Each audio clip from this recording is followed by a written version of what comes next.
Hey everyone, welcome to our channel Learn Coding Expert. So basically हमने if statement की है, okay? So if statement की है हमने, if else की है और यहाँ पर अब हम कर रहे हैं if else if, okay? if else if statement करेंगे और syntax देखेंगे, इसका flow chart को भी देखेंगे. So let's start. First हम इसके definition को पढ़ते हैं. It is used to perform multiple cases for different conditions, okay? In this statement, there is one if condition and multiple else if condition and no one and one else block. Okay?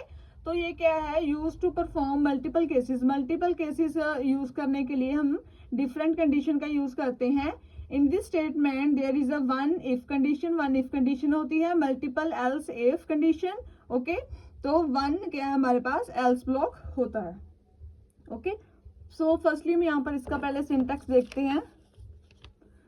So if condition दी है करली basis on, statement दी है करली basis of, if else if दिया है, condition 2 दी है हमने, यहाँ पर हम लिखेंगे कंडीशन 1. ओके, सो यहाँ पर हमने एल्स इफ दिया है, कंडीशन 2 दी है, करली बेसिस ऑन, स्टेटमेंट दी है करली basis of, else if the है अगेन हमने, कंडीशन 3 दी है.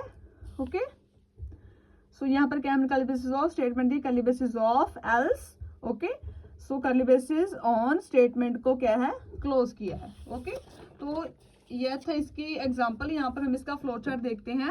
फर्स्टली हमारे पास है start, condition true, statement 1 and हो जाएगा. कंडीशन 2 दी है, एल्स इफ स्टेटमेंट 2 दी है.